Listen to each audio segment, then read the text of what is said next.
एक बार की बात है। एक छोटे से गांव में गीता नाम की लड़की रहती थी। गीता की शादी पास के ही गांव के एक लड़के रवि से हुई थी।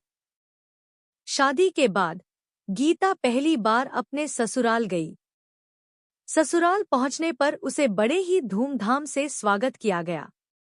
गीता को ससुराल में सभी बहुत पसंद करते थे, लेकिन उसकी सास शकुंतला देवी एक छोटी सी आदत के कारण उससे थोड़ी नाराज रहती थी। दरअसल गीता को बहुत तेज मिर्च खाने की आदत थी, जबकि उसके ससुराल वाले मिर्च से परहेज करते थे। जब भी घर में कोई खाना बनता, गीता उसमें चुपके से ढेर सारी मिर्च डाल देती।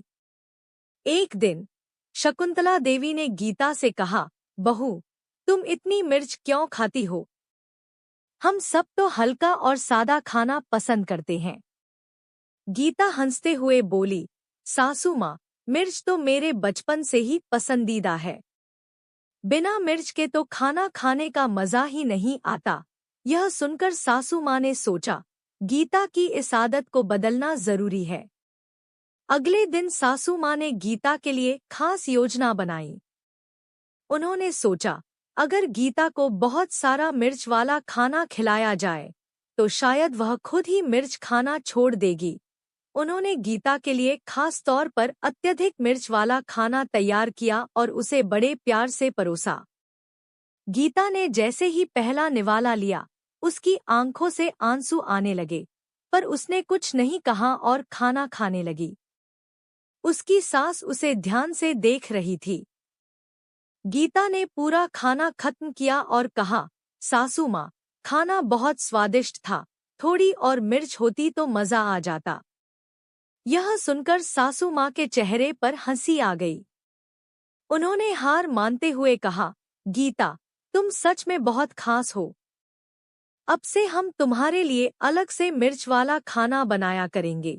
गीता ने हंसते हुए अपनी सास को गले लगा लिया और दोनों का रिश्ता और भी मजबूत हो गया। गीता के ससुराल में सब कुछ ठीक ठाक चल रहा था। धीरे धीरे गीता ने भी ससुराल के तौर तरीकों को समझना शुरू कर दिया, लेकिन उसकी मिर्च खाने की आदत अब भी बनी हुई थी। घर के बाकी लोग तो हल्का खाना पसंद करते थे, लेकिन गीता को बिना मिर्च के खाना बेमजा लगता था।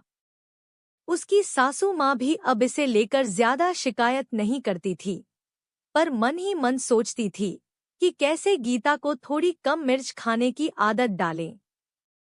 एक दिन गांव में एक बड़े उत्सव का आयोजन किया गया। गीता की सासू माँ ने सभी रिश्तेदारों और गांव के लोगों को घर बुलाया। उन्होंने गीता से कहा, बहू, आज तो बहुत सारे मेहमान आ रहे हैं। तुम सबके लिए खाना बनाओगी, पर ध्यान रखना कि ज्यादा मिर्च न हो, वरना मेहमानों को परेशानी होगी। गीता ने मुस्कुराते हुए कहा, सासू माँ, चिंता मत कीजिए। मैं ऐसा खाना बनाऊंगी कि सब खुश हो जाएंगे। गीता ने बड़ी मेहनत से तरह तरह के व्यंजन बनाए, लेकिन खुद के लिए उसने एक खास मिर्ची वाला चटपटा व्यंजन भी तैयार किया। जब मेहमान आए, तो सभी ने खाना खाया और तारीफ की। लेकिन अचानक एक समस्या हो गई। गीता का छोटा देवर, जो खेलते खेलते गलती से गीता के मिर्च वाले व्यंजन में हाथ डाल बैठा था, जोर जोर से चिल्लाने लगा, अरे, बहुत मिर्ची है, आग लग गई, पानी दो। गीता और उसकी सासू माँ दौड़ते हुए आई।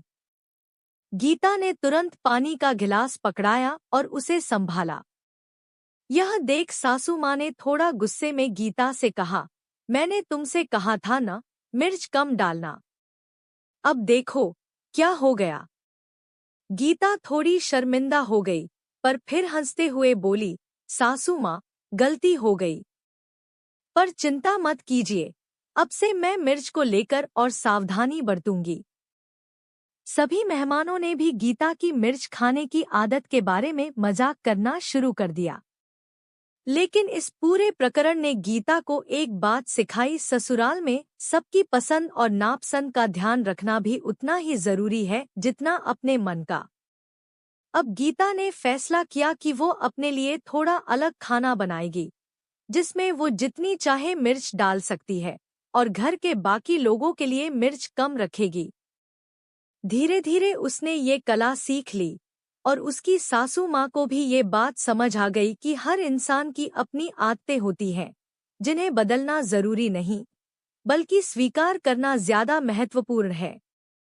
इस तरह गीता ने ससुराल में अपने आप को पूरी तरह से ढाल लिया और उसकी मिर्च खाने की आदत अब सबके लिए एक मजेदार किस्सा बन गई, न कि कोई परेशानी।